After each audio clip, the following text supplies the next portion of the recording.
నాయకత్వం జోహార్ తెలంగాణ అమరవీరులకు జోహార్ తెలంగాణ అమరవీరులకు కేటీఆర్ గారి నాయకత్వం కేటీఆర్ గారి నాయకత్వం కేసీఆర్ గారి నాయకత్వం జై తెలంగాణ జై తెలంగాణ జై తెలంగాణ జై తెలంగాణ ఒకటి ఈ రోజు అంటే ఏప్రిల్ 26 నాడు కేసీఆర్ గారి ఆధ్వర్యంలో తెలంగాణ రాష్ట్ర సాధన కొరకు ముఖ్యంగా తెలంగాణ ప్రజలు నీళ్లు నిధులు నియామకాలు అనే ఉద్యమాన్ని చేపట్టడం జరిగింది. ఆ రోజు నుంచి మొదలుకొని ఆ రోజులో ఉన్న కొద్ది మందిలో ఇప్పుడు మనకి ఇక్కడ కూడా ఈ రోజు మనం జెండా ఆవిష్కరణలో కూడా పాల్పంచుకోవడం చాలా అభినందనీయం. ఎందుకంటే సంతోషదాయకం.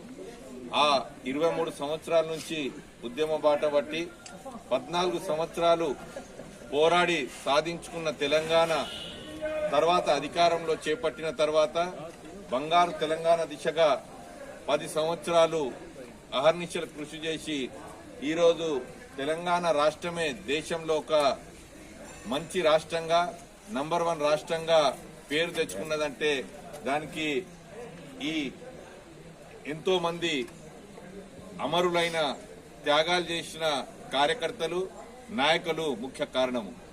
దాన్ని నాయకత్వం వహించిన పెద్దలు కేసీఆర్ గారు ఇప్పటి వరకు కూడా బంగారు తెలంగాణ సాధించిన తర్వాత కూడా ఈ ఎన్నికలకు ముందు చెప్పడం జరిగింది. ఏదైతే బంగారు తెలంగాణ దిశగా సాగుతున్న ఈ రాష్ట్రాన్ని ఏదో చెప్పినట్టు రైతు ఏడ్చిన వ్యవసాయము రాజ్యము ఎద్దు ఏడ్చిన వ్యవసాయం ఏ విధంగా అయితే నడవదో మళ్లీ రైతులకు కష్టాలు మొదలైతాయి. ఆగమాగమై ప్రజలు ఈ అబద్దపు వాగ్దానాలు నమ్మి ఓటేస్తే ఈ 23 సంవత్సరాలు అంటే సుమారుగా 14 సంవత్సరాలు 13 సంవత్సరాలు పోరాడి తెచ్చుకున్న తెలంగాణ అదేవిధంగా 10 సంవత్సరాలు కష్టపడి బంగారు తెలంగాణ దిశగా సాగిన ఈ రాష్ట్రాన్ని ఆగమాగం చేస్తున్నారని ఎన్నికలకు ముందే చెప్పడం జరిగింది. వారు చెప్పినట్టే ఈరోజు వ్యవసాయం ఆగమాగం అవుతున్నది. 24 గంటలు కరెంటు వాళ్ళు ఇవ్వలేకపోతున్నారు. అదేవిధంగా ఏదైతే అబద్దపు వాగ్దానాలు ఇచ్చిర్రో రైతులకు అన్యాయం చేయడం జరుగుతుంది. వాళ్ళ రుణమాఫీ చేయడం లేదు, రైతు బంధు ఇవ్వడం లేదు. అదేవిధంగా ముఖ్యంగా మహిళలు ఉండాలనే ఉద్దేశంతో వారికి ఏదైతే ఆసరా ఉండాలనే ఉద్దేశంతో ఆసరా పింఛన్లు చేస్తే ఆగమాగమై 2000 నుంచి 4000 చేస్తాము, 4000 6000 చేస్తామని అబద్ద వాగ్దానాలు చెప్పి ఈ 6 నెలలనే 1 నెల 2 నెలలు ఎగ్గొట్టడం జరిగింది. ఎందుకంటే వారు ఈ నెల పెన్షన్ 30 నాడు ఇచ్చి వచ్చే నెల పెన్షన్ మళ్ళా పోయిన నెలది పెన్షన్ ఈ 30 నాడు ఇస్తారు. ఈ నెల పెన్షన్ ఇంకా 2 నెలల తర్వాత 3వ తారీఖు చేస్తే ప్రజలు అయోమయంలో పడ్డారు. అసలు ఇది ఏ నెలదని చెప్పేసి మనం లెక్క తీస్తే ఈ రోజు కూడా 1 నెల 2 నెలలు పెన్షన్ ఎగ్గొట్టడం జరిగింది. కల్లాల కాడ ఎవరు కాంట చేసేటోళ్ళు లేరు. రైతు పండించిన పంటకు ధర లేదు, బోనస్ లేదు. అంటే వారే కేసీఆర్ ఏదైతే ముందు అన్నారో ఆగమాగం అవుతారని ఖచ్చితంగా ఈ కాంగ్రెస్ ప్రభుత్వం రేవంత్ రెడ్డి గారు ఆగం చేయడం జరిగింది.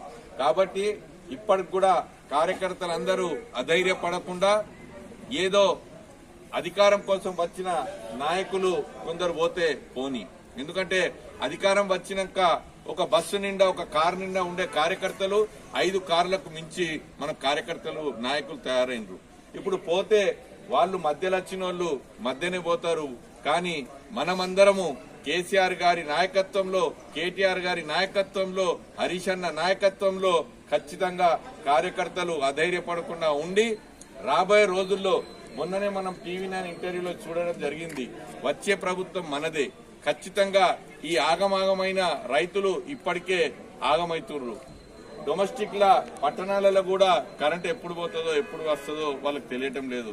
కాబట్టి మనం అధైర్యపడకుండా వారి నాయకత్వంలో ఖచ్చితంగా మరియు ఇక్కడ గంపగోవర్ధన్ గారి నాయకత్వంలో మనం పటిష్టంగా ఉండి వారి నాయకత్వాన్ని ప్రోత్సహిస్తూ మనము ముందుకెళ్తే రాబోయే రోజుల్లో ఏదైతే బంగారు తెలంగాణ దిశగా మనం సాగినామో ఖచ్చితంగా బంగారు తెలంగాణ సాధించుకొని మళ్లీ దేశంలోనే నంబర్ 1 అవుతారని చెప్పి ఖచ్చితంగా ఈ సంవత్సరము పార్లమెంట్ ఎన్నికలు ఉండడం వల్ల మనకు క్లీనరీలు అదేవిధంగా ఆయుర్వేద దినోత్సవాలు గ్రాండ్ గా జరుపుకోలేకపోతున్నాం కాబట్టి నిన్ననే కార్యనిర్వాహక అధ్యక్షులు పెద్దలు కేటీఆర్ గారు చెప్పడం జరిగింది. ఇది అయినాక కార్యాచరణ చేపట్టి మనము ముందుకెళ్తామని తెలియజేయడం జరిగింది. కాబట్టి ఎవరు కూడా అధైర్యపడకుండా వారి నాయకత్వంలో అక్కడ కేసీఆర్ గారి నాయకత్వం ఇప్పుడు గోవర్ధన గారి నాయకత్వంలో ముందుకెళ్లాలని కోరుతూ ఏ కార్యకర్త కూడా అధైర్యపడకుండా ఉద్యమం అనుకునే మళ్ళీ ఈ రాష్ట్రంలో మనం పార్టీ పని చేసుకుంటూ పోవాలని తెలియజేస్తూ సెలవు తీసుకుంటున్నాను. జై తెలంగాణ, జై తెలంగాణ. కేసీఆర్ గారి నాయకత్వం, కేసీఆర్ గారి నాయకత్వం.